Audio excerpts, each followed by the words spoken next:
सभी को प्रणाम। जय श्री राम। आज चर्चा का विषय है कि नकारात्मकता की से खुद को सकारात्मक विचारों के साथ हम कैसे जोड़ें। एक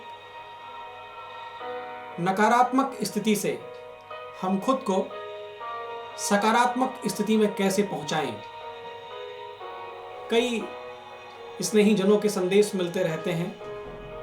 सोनभद्र अनपरा से पांडे जी ने भी कहा था, फोन करके बताया, चर्चा करी और बताया कि जो मध्यम स्तर पर है उसके साथ यह स्थिति बने तो एक बार बात समझ में आती है, लेकिन जो उच्च श्रेणी का जीवन जी रहा है उसके साथ भी यह समस्या है। नकारात्मकता का जो माहौल है, हम अपने आसपास का जो आवरण महसूस करते हैं, जो समस्याएं हम महसूस कर रहे हैं, जिसकी वजह से एक डेडलॉक की स्थिति बनी हुई है। हमको लगता है किसी एक को सुलझाते हैं तो दूसरी उलझी है, या कभी कभी ऐसा लगता है हमको कि कोई एक समस्या ऐसी है कि जब तक इसको सुलझा नहीं लेते तब तक पूरी जिंदगी रुकी सी हुई है। अब समस्या यह है कि उसको सुलझने का और उसको सुलझाने का जब तक हम इंतजार करेंगे तब तक जीवन के और भी समीकरण बदल जाएंगे। हम करें क्या? आपको बताऊं तो अपने आप को ये नकारात्मक विचारों से सकारात्मक बनाने के लिए इसी जन्म में एक पुनर्जन्म लेने का सिर्फ 3 से 4 दिनों का एक समय अंतराल है जो आपकी जिंदगी बदल देगा। आपको समझना है तो आप ईगल से सीखिए, बाज से सीखिए। बाज जब उम्र के ऐसे ढलान पर होता है, उसका अंग प्रत्यंग उसके साथ नहीं होता, पंख कमजोर हो चुके होते हैं, उड़ान संभव नहीं होती, चोंच बढ़ चुकी होती है, शिकार किया नहीं जा सकता। ऐसी स्थिति में बाज हताश होकर जीवन जीने से बेहतर चुनता है एक दर्दनाक सफर को। अपने आप को एकांत में ले जाता है, अपने ही चोंच से अपने परों को नोच कर फेंक देता है। महसूस करिए क्या पीड़ा होती होगी। पत्थरों से अपनी चोंच को ठोकर मार मार के अपनी चोंच को लहूलुहान कर तोड़ देता है और भूखा प्यासा इंतजार करता है अपने नए पंख आने का और नई चोंच आने का। उसके बाद फिर से एक राजा की तरह, किंग की तरह वह आसमान की ऊंचाइयों को छूता है अपने नए पंखों और अपनी नई चोंच के साथ। आज हमको आपको भी विचार करना होगा कि आखिर ऐसे घुट घुट कर ऐसे नकारात्मक जीवन को जीना है या एक बार अपने को रीबर्थ देना है। इसी जन्म में संभव है, शरीर बदलने की आवश्यकता नहीं है।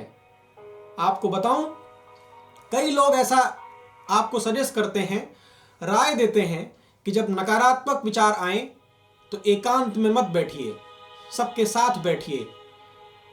सबके बीच रहेंगे तो माहौल हल्का फुल्का होगा, लेकिन जिस सच्चाई से हम आप भागेंगे उसका सामना तो करना ही होगा।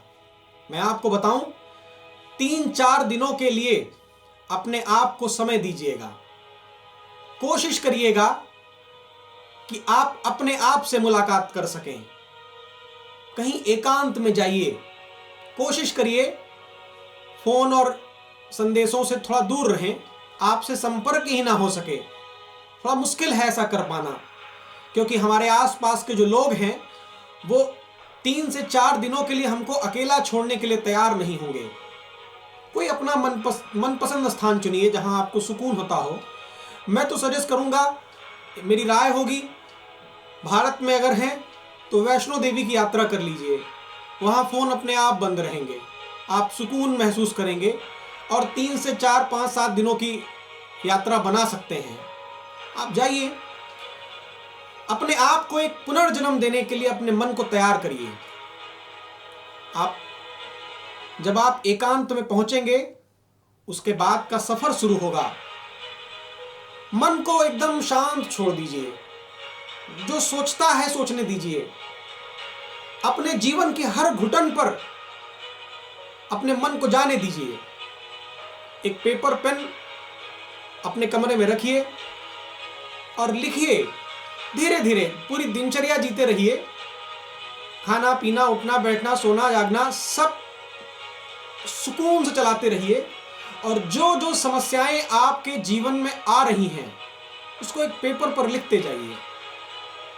1 दिन, 2 दिन केवल समस्या लिखिए। देखिएगा 7 से 8 या मैक्सिमम 10 समस्याएं आपके जीवन में निकल करके आएंगी जिनसे आप परेशान हैं। मैंने भी कई ढेर सारे संदेशों का एक आकलन किया, उससे कुल 6 समस्याएं निकाली, जो आपके सामने रखूंगा और कोशिश करूंगा कि जो आपके जीवन में समस्याएं चल रही हैं वो इन्हीं में से होकर गुजरें। ज्यादातर लोगों को सबसे पहली समस्या है कि उनको जीवन में कुछ ऐसी घटना घट गई है, अभी ऐसी असफलता उनको मिल चुकी है जिसको वो बर्दाश्त नहीं कर पा रहे हैं। उसे धुलकर मिटाया भी नहीं जा सकता है और उनको लगता है कि बिना उसके आगे भी नहीं बढ़ा जा सकता। पहली समस्या है ये। इसके लिए आपको बताऊंगा, मन को शांत रखिए और कभी कभी जब कोई आदमी धूल में गिर जाए तो झाड़ कर उठना भी सीखना चाहिए। गम का जहर जिनको मुस्कुरा के पीना आ गया, ये सच है कि उन्हें जहां में जीना आ गया। आपको अपने जीवन की उस घटना को, उस असफलता को जहर के घूंट की तरह पीना होगा और फिर से आगे आना होगा एक नई लड़ाई के लिए। झाड़ कर उठने की कला सीखनी ही पड़ेगी। जीवन में जो असफलता आई है उसकी कमी को केवल अनुभव में लाइए और कोशिश करिए कि जीवन में कभी वह ना घटे। दूसरी समस्या लोगों के जीवन में महसूस करी है, उन्हें लगता है कि कोई ऐसा है जो उन्हें आगे नहीं बढ़ने देना चाह रहा है, जिसे लोग नेपोटिज्म कह देते हैं, जिसे लोग एक नकारात्मक भाव कह देते हैं कि कोई है जो उनको आगे नहीं बढ़ना देना चाहता, या कुछ लोगों का समूह है जो उन्हें सफल नहीं होने देना चाहता, इसलिए वह एक समस्याओं से घिरे हुए हैं। आपको कहूं, धीरे धीरे आराम से अपनी रफ्तार में भगवान के भरोसे चलते रहिए और यह भरोसा रखिएगा एक ना एक मौका आपको जरूर मिलेगा। आज जो संघर्ष का समय आप गुजार रहे हैं, यह संघर्ष कहीं ना कहीं आपको एक मौके के रूप में देगा। और अपनी तैयारी इतनी अच्छी रखिए कि जिस दिन वह मौका मिले उस दिन को चूकिएगा नहीं। दूसरी समस्या का सिर्फ और सिर्फ यही इलाज है। तीसरी समस्या लोगों के जीवन में आती है कि हमारे आसपास का कोई ऐसा व्यक्ति है जो हमारे आस ही पास था और अब वह अचानक से बहुत सफल हो गया है। अब हम अपने मन को कोस रहे हैं कि आखिर हम क्यों नहीं सफल हो सके। इस भाव से अगर ग्रसित हैं तो एक बात जरूर रखिएगा, हम आप किसी दूसरे को देखकर तभी प्रभावित होते हैं क्योंकि हमने अपने आप को उन व्यक्तियों से जोड़ रखा है। संसार में बहुत से लोग हैं, कई प्रदेशों में, कई देशों में ऐसे बहुत लोग हैं जिनकी सफलता पर हमें तकलीफ नहीं होती है, लेकिन अगर हम नकारात्मक भावों से घिरे हैं तो हमें तकलीफ सिर्फ उन्हीं से होती है जिनसे हम कहीं ना कहीं जुड़े हुए हैं। कोशिश करिए कि उनसे भावनात्मक रूप में अपने आप को थोड़ा अलग करिए। आपकी जिंदगी अपनी जिंदगी है, किसी से जोड़कर अपने आप को मत देखिए। आपका जीवन स्वतंत्र जीवन है, अपने जीवन की रचना आपको खुद करनी है। अगली समस्या लोगों के सामने आती है, घर परिवार, माँ बाप, भाई बहन, नाते रिश्तेदार, इष्ट मित्र, जिनसे वह बहुत ज्यादा जुड़ाव रखता है, वह उनके मन का काम नहीं कर रहा। वह उनके साथ ऐसा लगता है कि वो जैसा वो चाहते हैं वैसी अनुकूलता में वह रह नहीं पा रहे हैं। तो एक बात जरा सुकून से सोचिएगा, जब हम खुद अपने लिए अनुकूल नहीं हो पा रहे हैं, जैसा हम सोचते हैं हम वैसा खुद नहीं कर पा रहे हैं, तो हम दूसरों को अपने अनुकूल होने के लिए कैसे बाध्य कर सकते हैं। हम अपना कर्तव्य करें, हम कोशिश करें कि जितना हम कर सकते हैं वह करें। अगला कैसा व्यवहार करेगा हमारे साथ ये उस पर है। उससे बहुत अपेक्षा रखना, आप अपनी उपेक्षा करा बैठेंगे।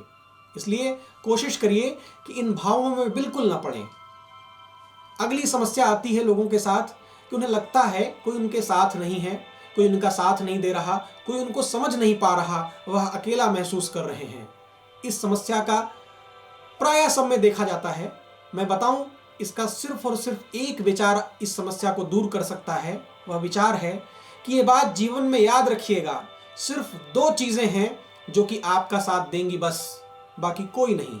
भरोसा करना है तो सिर्फ इन्हीं 2 चीजों पर करिए, एक अपने आप पर और एक अपने ईश्वर पर।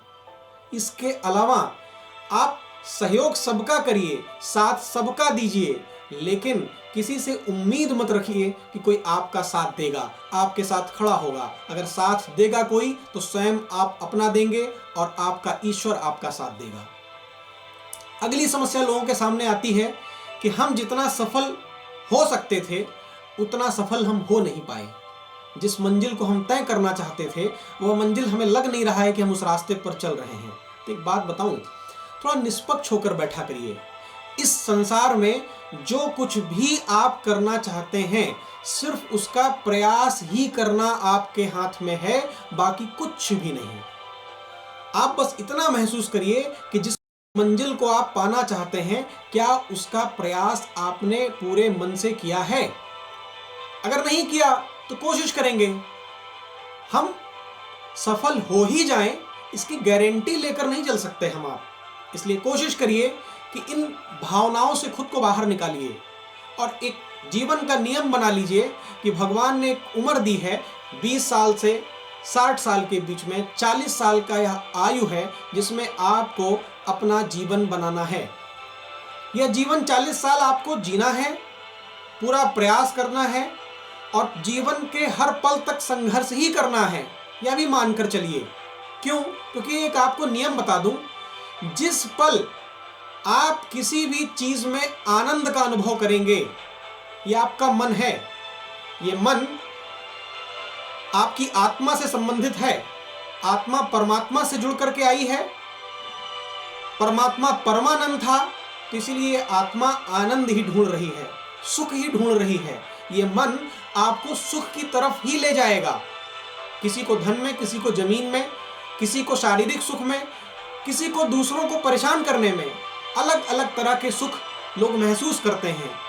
और एक बात ध्यान रखिएगा, जीवन का यह नियम है कि जब जब आप सुख महसूस करेंगे तो यह पक्का है कि आप अपने जीवन में जो कुछ अर्जित किए हैं वह खर्च कर रहे हैं। और जब जब आप संघर्ष महसूस करेंगे तो ये याद रखिएगा कि आप कुछ ना कुछ अर्जित कर रहे हैं। क्यों? क्योंकि आप अपने जीवन में महसूस करते हैं कि आपको मनोरंजन के लिए आप पिक्चर देखने जाते हैं तो आप पैसा खर्च करते हैं, और कोई मजदूर जब काम करता है तो उसका वह वेतन लेता है। कोई मजदूर आपके पास आकर नहीं कहा होगा कि हमको 200 रुपये, हमसे 200 रुपये ले लो और हमको आज ईंटा ढोने दो, ऐसा कभी नहीं कहा होगा वह। क्यों?